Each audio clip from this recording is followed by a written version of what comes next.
Hello mga kalabs! Ayan, gulay is life naman tayo today. So, ayan, inuna ko na nga pagluto pag-isa yung mga sahog natin para sa ating sinabawang gulay. Siyempre, meron tayong hipon, kasag or alimango, at saka siyempre hinaluan ko din ng mais para mas masarap pa siyang tingnan. So, ayan na nga. Super yummy, super sarap talaga nitong ating lulutuin ngayong araw. So, ayan na nga, hinintay lang natin na mag-orange na yung ating mga sahog.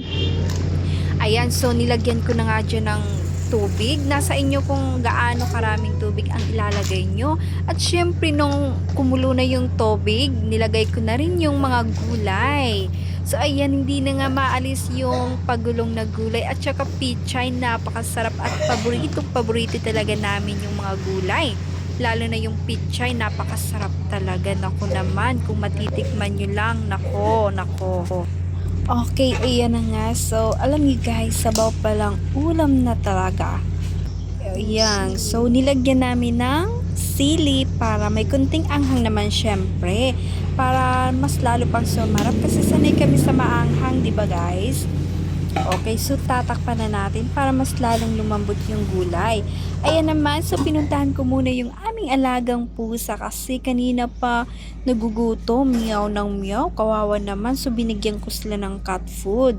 Okay, so ayan yung isa nga dyan, wala pa kasi nandun pa pala, hinanap ko, nandun pala, parang senyorito talaga siya, parang naghihintay ng serve. Binalikan ko na nga yung niluto ko at nung pagbukas ko na kumukulo na yung tubig, parang tamang-tama na talaga. Nakikita nyo, sabaw pa lang, ulam na. At saka naman, nababango ko na talaga ang amoy ng napakasarap na gulay na sinabaw. Alam nyo guys, kahit ngayon, parang natatakam pa rin ako kapag nakikita ko kasi alam ko yung ano niya, lasa niya talaga na napakasarap talaga. Hanggang ngayon talaga natatakam ako. Parang gusto ko ulit na magluto ulit. Parang gusto ko pa rin kakain. So ayan, ready to serve na po. Ito na yung order nyo. So, pwede na talaga. So, magtatayo na ba ako ng restaurant? So, kailangan pa pag-iipunan. Siyempre, malaking kapital yan kapag tumayo ka ng business. Kailangan patok talaga dito sa lugar nyo. Okay, parang pwede naman yata. Kasi, parang patok talaga to sa mga tao. Mas gusto nilang gulay. At saka, siyempre, masarap na pakaluto ng gulay. Kahit hindi gulay, syempre, meron ding iba't ibang putahe, syempre, para may pagpipilian naman yung mga customer natin. Okay, baka malay mo, dito tayo yayaman, di ba? Syempre, maraming nag-aasinso sa pagninegosyo. Okay, ayan na guys, kumain na nga kami at hindi na kami nakapaghintay kasi gutom na kami. Ayan si mother. Gutom na talaga at sarap na sarap talaga siya sa aking niloto. Sabi niya, wow, ang sarap nito. Parang tinanong niya talaga kung ako talagang parang duda pa nga si mother.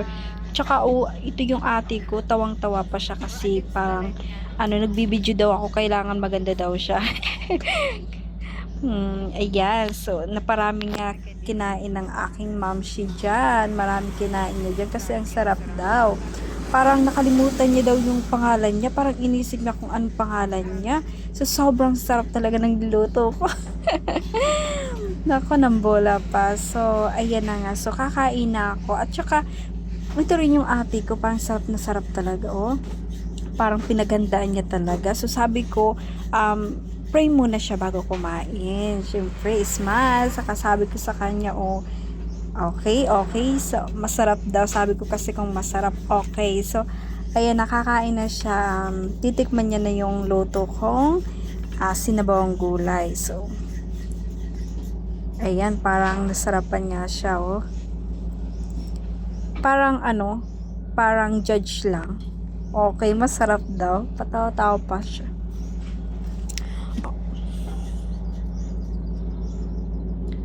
So, sabi niya kasi lapitan ko daw siya. So, habang binibidyoan ko siya, parang kita mo naman na nagpapakyut pa, kasi alam niyo may videos.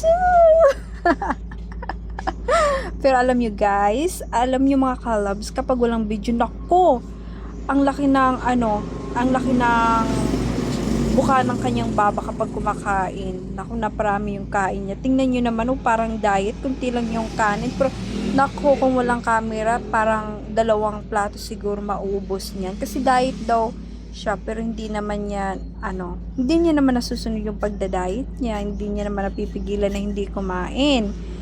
O, diba? Sabi ko, hay, nako, sira na naman yung diet mo, sis. Ayan. So, naparami yung kain mo dyan. Sarap na sarap ka talaga. Ayan. Hinimay niya pa talaga yung alimango. Yan. So, sabi ko, kumain siya ng, marami. No more diet na, sis. Okay guys, thank you sa panonood niyo. Sana nabusog kayo. Maraming salamat!